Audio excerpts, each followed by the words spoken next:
Jirtuu kabajamtootaa fi dhaggeeffattootaaf daawwattoota Qomoo Tuubii kuni karaalee dubbisaa shanan kan jedhu har'a isiniif qabannee dhufneerra jechuudha.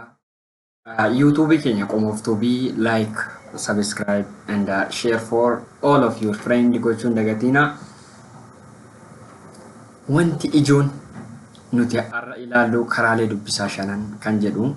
Karaalee dubbisaa shanan kana kanneen armaan gadii tokko lamaan ilaalla jechuudha. Karaalee dubbisaa shanan kuni maalidha kan jedhu kanneen armaan gadii kanatti ilaalla jechuudha. Nu duukaa bu'a.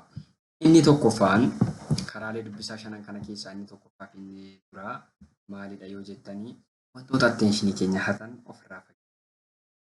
Wantoonni attentionii keenya hatan maalidha? Wantoota attentionii keenya hatan kana hoo akkamitti ofirraa fageessina kan jedhu na duukaa bu'aa inni ilaalla jechuudha. Kanaaf wantoota attentionii keenya hatan ofirraa fageessu. Wantoonni attentionii keenya hatan maalidha yoo jenne wantoota gurguddoo sadi yookiis afur ilaalla jechuudha. Inni tokkoffaa faayinaanshaaliidhaan wal qabatu. Yaadni keenya yeroo baay'ee maallaqa bira jira yoo ta'e yookiis immoo wantoonni maallaqa waliin wal qabatan nuuf hin guunne yoo ta'e ni hatamaa jechuudha. Yaadni keenya yeroo dubbisnu isa bira dhaqaa. Yeroo sana immoo attentionii keenya ni hatamaa jechuudha. Attentionii keenya isaatii hatame sanatti dubbisa qulqulluu dubbisuu hin dandeenyu jechuudha. Inni lammaffaan immoo spiritually hafuura sirrii keessa hin jirre yoo ta'e, nama wallollee jira yoo ta'e, yookiis immoo karaa amantiis haa ta'u, karaa garaagaraa haa ta'u, hafuura sirrii keessa hin jiru yoo ta'e, spiritually illee attentionii keenya ni hatamaa jechuudha. Inni sadaffaan environmental conditionidha. What's environmental condition? If the environmental condition is against by different things or conditioning nuti keessa jiraannu suni conditioning nuti keessa jirru suni jeeqaa haala olii gadi jeeqaadha yoo ta'e conditioning nuti keessa jirru sun kaa jeeqaadha. Fakkeenyaaf ijoolleen nu maddiidha wantoota garaagaraa tuttuqti yoo ta'e akkasumallee sagalee iyya garaagaraa yoo dhageenye attentionii keenya hatamuu danda'a jechuudha. Kanaaf wantoota kana ofirraa fageessuun isa jalqabaati jechuudha. Inni lammaffaan maalidha? Sagantaa gahaa baasuudha. Inni lammaffaan sagantaa gahaa baasuudha jechuudha. Sagantaa gahaa akkamitti baasna? Sagantaa gahaa jechuun maal jechuudha? Sagantaa gahaa kana akkamitti baasuu dandeenya? Yeroo baay'ee namoonni maal godhu isinitti fakkaate dubbisa callisanii dubbisuu jechuudha. Osoo sagantaa gahaa hin baasin. Kanaaf sagantaa gahaa baafachuu qabna. Sagantaa kun akkamitti bahaa? Ka waggaa baasuu dandeessu yoo distaansii fa'aa barattu yoo ta'e, inni kan biraa kan ji'a jahaa haga samisteeraatti kan jedhamu, inni kan ji'a tokko faayinaaliidhaaf kan jedhamu, kan torban lama miidiidhaaf kan jedhamu, kan teestiidhaaf kan jedhamu baasuu dandeessu jechuudha. Akka sadarkaa barnootaa keessan irratti hundaa'uun primary, secondary and even college in the university ta'uu danda'a. Kanaaf sagantaa kanarra dhaabbattanii baasuu qabdu jechuudha. Kanaaf sagantaa baastanii time table isa jedhamu maxxanfattanii sagantaa gahaa kanaan dubbisuu qabdu jechuudha. Inni arfaffaan maalidha? Wanti jijjiirama guddaa namarratti fiduu danda'u dubbisa keenya adda baasu. Dubbisa keenya adda baasu kan jedhu kana jechuudha. Dubbisa keenya akkamitti adda baasna?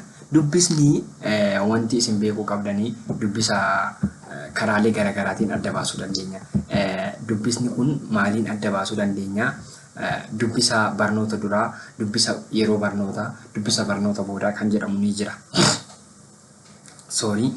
Dubbisa barnoota duraa kan jedhamu osoo barsiisaan kilaasii galee hin barsiisiin, barsiisaan tokko kilaasii galee barnoota idilees haa ta'u, haala idilees haa ta'u osoo hin barsiisin dura waa'ee wanta sanaa beekuu jechuudha.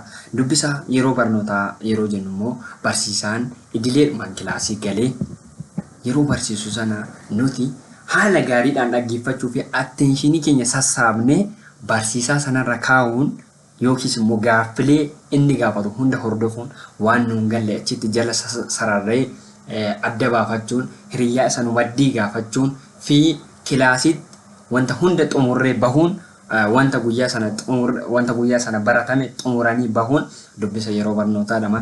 Dubbisa barnoota boodaa wanta baratte sana waan siin galle haa ta'u waan sii galee haa ta'u irra deebi'u repetition. Repetition is used for remember, easy remember.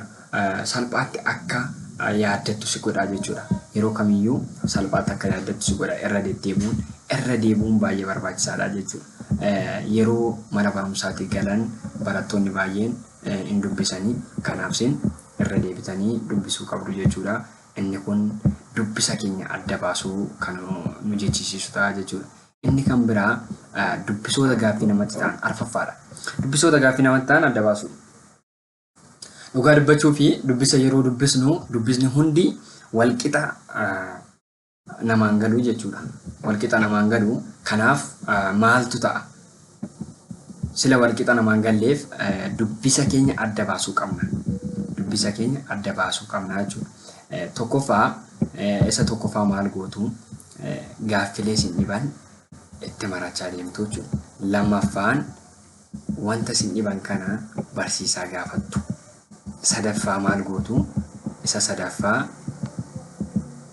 googilii yookiis immoo hiriyaa isin maddii jiru gaafattu jechuudha. Kanaaf dubbisoota na dhibaniiru jettanii irra darbuu osoo hin taane natti ulfaateera jettee saabjekticha jibbitee dhiisuu osoo hin taane waan sitti ulfaate sana tokkoffaa barsiisaa gaafachuu, lammaffaa hiriyoota si bukkee gaafachuu, sadaffaa googilii garagaraarra deemtee yuutuubii garagaraarra deemtee gaafachuudha jechuudha. Inni dhumaa fi inni shanaffaan isa ijoo ta'edha. Gaaffilee dubbisa keenya waliin wal qabatan adda baasuudha. Gaaffilee dubbisa keenya waliin wal qabatan adda baasuudha. Inni kun maaliif gargaaraa?